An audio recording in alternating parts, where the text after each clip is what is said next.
Good morning everyone. अभी तक हमने 2 यूनिट पढ़ चुके हैं। पहला हमने पढ़ा था माइक्रो इकोनॉमिक्स और मैक्रो इकोनॉमिक्स। सेकंड हमने पढ़ा था फॉर्म्स ऑफ मार्केट स्ट्रक्चर। अब हम तीसरी यूनिट जो कि बुक के अकॉर्डिंग और ब्लूप्रिंट के अकॉर्डिंग 8th यूनिट है, जिसका नाम है मनी एंड बैंकिंग। मनी और बैंकिंग आप नाम से समझ सकते हैं यूनिट क्या है। अब फर्स्ट ऑफ ऑल हम सबसे पहले ये देखेंगे कि इस यूनिट का क्या वेटेज आएगा बोर्ड एग्जाम के अंदर। तो इसके अंदर एमसीक्यू क्वेश्चन जो आते हैं, एमसीक्यू वाला ऑब्जेक्टिव क्वेश्चन जो आएंगे वो 3 आएंगे, मतलब 3 मार्क्स। शॉर्ट आंसर जो है वो 1 आएगा जो कि 3 मार्क्स का आएगा। एक लॉन्ग आंसर आएगा या शॉर्ट आंसर आएगा, जो भी बोल सकते हैं आप, वो आएगा 4 मार्क्स का, तो 1 आएगा और एक लॉन्ग का आएगा। तो मतलब ये देखा जाए तो 3 ऑब्जेक्टिव, एक शॉर्ट आंसर, एक वेरी शॉर्ट और एक लॉन्ग आंसर आएगा। इसको टोटल अगर अपन वेटेज देखें तो इस यूनिट का वेटेज है 15 मार्क्स टोटल। 15 मार्क्स की आपकी यूनिट है। अब अपन उसको स्टार्ट करने जाएंगे। सबसे पहले हम बात करेंगे मनी क्या है। मनी वर्ड कहां से लिया, तो money word derived from Latin word Moneta. Money word Moneta से लिया गया है, जो कि लैटिन लैंग्वेज से है। मनी को अगर हम बोले कि एक्चुअली मनी है क्या, तो it is something that people use to buy goods और services. Every country has their kind of money. मतलब एक वो चीज जो कि किसी भी सर्विसेज को या किसी प्रोडक्ट को या कोई चीज को खरीदने के लिए हम यूज में लेते हैं एक्सचेंज के लिए, वो है पैसा, वो है मनी। हर कंट्री का अपना अपना मनी होता है, हर अपनी अपनी करेंसी होती है। अब इसके कुछ फंक्शंस होते हैं। तो फंक्शंस ऑफ मनी 2 तरीके से होते हैं, एक होता है प्राइमरी फंक्शन, एक होता है सेकेंडरी फंक्शन। प्राइमरी फंक्शन हम पढ़ेंगे, प्राइमरी मतलब जो होता ही होता है फंक्शन, वो है मीडियम ऑफ एक्सचेंज। हमने बात करी कि मनी का है, मनी हर वो चीज है जो कि किसी भी सर्विसेज और प्रोडक्ट के बदले में अपन जो उनको देते हैं, ये एक्सचेंज करते हैं, तो उसको बोलते हैं मीडियम ऑफ एक्सचेंज। तो मनी मीडियम ऑफ एक्सचेंज है, ठीक है। सेकंड आता है मेजर ऑफ वैल्यू। आज किसी भी चीज की वैल्यू को मेजर कैसे करेंगे। आज हम मार्केट में गए, हम सबसे पहले सब्जी मंडी जाते हैं, बाई चांस वेजिटेबल मार्केट जाते हैं, आपको हम आलू लेना है, हम क्या पूछेंगे, भाई साहब क्या भाव, तो क्या बोलेगा 10 रुपए किलो या 20 रुपए किलो। तो 10 रुपए किलो 20 रुपए किलो क्या है, उसकी मेजर ऑफ वैल्यू है। हमने मेजर करा कि 20 रुपए इतना आलू आएगा या 1 किलो आलू 20 रुपए में आएगा, तो ये मेजर ऑफ वैल्यू है। 2 फंक्शन पढ़े प्राइमरी हमने, पहला है medium of exchange, medium of exchange, तो सेकंड पढ़ा है मेजर ऑफ वैल्यू। अब हम बात करें सेकेंडरी फंक्शन मनी के क्या क्या होता है। तो फर्स्ट देयर है transfer of value. Transfer of value का मतलब क्या होता है, हमको कितना पैसा सामने वाले को देना है, उसकी वैल्यू क्या है, ये हमको पता लगाने के लिए मनी की जरूरत पड़ेगी। पुराने जमाने में बार्टर सिस्टम चलता था, वहां पर को वैल्यू निकालने में प्रॉब्लम आती थी, लेकिन जब से मनी आया तो वो प्रॉब्लम हट गई। सेकंड आता है store of value. Store of value मतलब होता है हमारी सेविंग क्या है, हम कैसे पता करेंगे। सेविंग पता करने के लिए भी तो कुछ होना चाहिए ना, तो सेविंग पता करने के लिए भी हमें उसकी वैल्यू होनी चाहिए। तो अपन किसके टर्म्स में निकलते हैं उसको, in terms of money.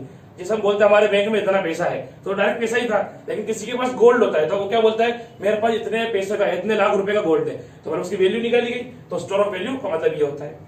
Next आता है standard of payment. Standard of payment का मतलब होता है कि हमको कितना पेमेंट करना है इस चीज का, वो पता करने के लिए मनी हेल्प होता है। मतलब आज हमने बोला हमको उसको 1 लाख रुपए देने हैं, तो 1 लाख मतलब एक स्टैंडर्ड पेमेंट हुआ ना कि 1 लाख रुपए देने उसको। ऐसा नहीं बस पैसा देना है, तो पता कैसे चलता कितना देना है। तो यहाँ पे अपन को स्टैंडर्ड ऑफ पेमेंट भी मनी का एक फंक्शन होता है। तो ये हमने पढ़े प्राइमरी फंक्शन और secondary function of money. Primary के अंदर medium of exchange, measure of value. Secondary में आता है transfer of value, store of value और स्टैंडर्ड ऑफ पेमेंट। ये बोर्ड एग्जाम के पॉइंट ऑफ व्यू से क्वेश्चन इंपॉर्टेंट होता है। हमने अभी बात करी थी कि मनी क्या है और उसके फंक्शंस क्या है। 2 फंक्शंस पढ़ा हमने, प्राइमरी और सेकेंडरी। अब हम बात करेंगे बार्टर सिस्टम। बार्टर सिस्टम क्या होता है। पुराने जमाने में जब मनी नहीं था, करेंसी नहीं थी, तब लोग कैसे एक्सचेंज करते थे। पहले लोग कमोडिटी के बदले कमोडिटी एक्सचेंज करते थे। इसी एक्सचेंज को बोला जाता है डायरेक्ट एक्सचेंज और बार्टर सिस्टम। कहीं कहीं इंडिया के अंदर आज भी कहीं कहीं पे ये चलता है, जहां जहां पे गांव वाली पॉपुलेशन है, क्योंकि इंडिया के अंदर सबसे ज्यादा विलेज पॉपुलेशन है। अब हम बात करते हैं कि पुराने जमाने में बार्टर सिस्टम में क्या क्या डिफिकल्टीज, किस किस चीजों को उनको सामना करना पड़ता था, इस बारे में। तो उसको बोला जाता है इनकन्वीनियंस ऑफ बार्टर सिस्टम।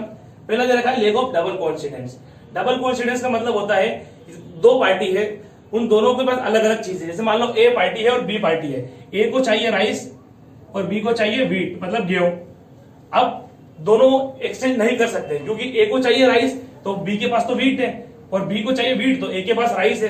तो अब दोनों का डबल कोइंसिडेंस नहीं हो पा रहा है। जब तक अगर इसको राइस चाहिए तो उसको भी राइस, उसके बाद राइस होने चाहिए, और इसको व्हीट चाहिए तो उसके पास व्हीट होने चाहिए, तब जाके वो एक्सचेंज कंप्लीट हो सकता था। लेकिन यहाँ पे क्या हो रहा है कि दोनों को अलग अलग प्रोडक्ट चाहिए, और जो इसको चाहिए वो इसके पास नहीं है, और जो इसको चाहिए वो इसके पास नहीं है, तो इसको बोला जाता है लेग ऑफ डबल कोइंसिडेंस। तो इसमें क्या होता था कि उनको बहुत सामना करना पड़ता था कि भाई अगर आज एक और राइस चाहिए तो ऐसा इंसान को ढूंढेगा जिसके पास राइस हो, और ऐसा सामने वाले के पास भी वो चीज होनी चाहिए जो एक के पास हो, तब जाके वो एक्सचेंज हो पाएगा।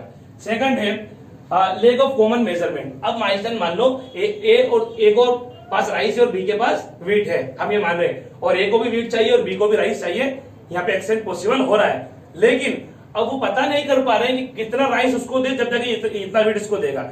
मान लो अगर वो बोलता है कि मुझे 1 किलो गेहूं दो तब जाके मैं तुमको 1 किलो चावल दूंगा, तो वो बोल रहे नहीं, तो इन दोनों में भी यहाँ पे एक्सचेंज होना पॉसिबल नहीं है, क्योंकि कभी ये मालूम हो सकता है कि राइस महंगा हो या हो सकता है वीट महंगा हो। तो यहाँ पे कॉमन मेजरमेंट ऑफ वैल्यू नहीं था कि मतलब इतनी चीज, मतलब कितना राइस में कितना वीट दिया जाए और कितने वीट में कितना राइस दिया जाए, तो यहाँ भी एक्सचेंज में प्रॉब्लम थी।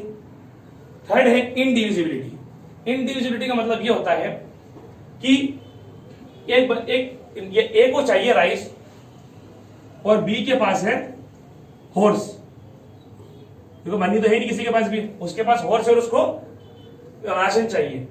अब मान लो ये हॉर्स के बदले में 100 केजी और राइस मांग रहा है, और इसके पास कितना है 50 केजी ही है, तो क्या हॉर्स ज्यादा हो सकता है क्या? हॉर्स 50 हो सकता है क्या? नहीं। तो इसको बोलते हैं इंडिविजुअलिटी, लैक ऑफ इंडिविजुअलिटी। बहुत सी बार ऐसा एक्सचेंज हो जाता है जब सामने वाले के किसी प्रोडक्ट को हम डिवाइड नहीं कर सकते, तो इसको बोलते हैं इंडिविजुअलिटी। नेक्स्ट होता है lake of store of value.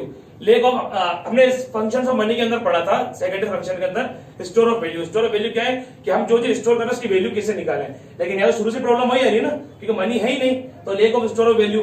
अब वो बाई चांस स्टोर करके रखे तो उनको मालूम नहीं ना वो जो स्टोर कर रहा है उसकी वैल्यू क्या है, तो वैल्यू निकाल ही नहीं सकते थे। नेक्स्ट आता है ट्रांसपोर्टेशन प्रॉब्लम्स। अब बार्टर सिस्टम में मान लो ए और बी दो पार्टी है, ए को जरूरत है राइस की और बी को जरूरत, आपके वीट का एग्जांपल लेते हैं।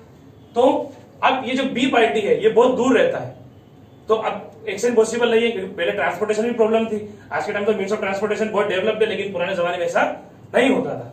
तो अब अगर एक और वीट चाहिए तो बी दूसरे शहर में रहे, दूसरे गांव में रह रहा है, तो वहां तक जाने के लिए भी ट्रांसपोर्टेशन चाहिए, तो भी एक्सचेंज पॉसिबल नहीं हो पाएगा। तो ये ट्रांसपोर्टेशन प्रॉब्लम्स थी। तो ये थी inconveniences of difficulties of barter system. कौन कौन सा पढ़ा हमने? Lack of double coincidence, next पढ़ा कॉमन मेजरमेंट, थर्ड पढ़ा हमने इंडिविजुअलिटी, एक पढ़ा lack of store of value, और एक पढ़ा ट्रांसपोर्टेशन ऑफ प्रॉब्लम्स। ये बार्टर सिस्टम का क्वेश्चन बोर्ड एग्जाम में आता है, और यही क्वेश्चन पूछा जाता है कि इनकन्वीनियंसेस, डिफिकल्टीज या फिर डिसएडवांटेजेस ऑफ बार्टर सिस्टम। तो आपको ये आंसर लिखना रहेगा। Thank you. कोई भी डाउट हो आप पूछ सकते हैं पर्सनल पे।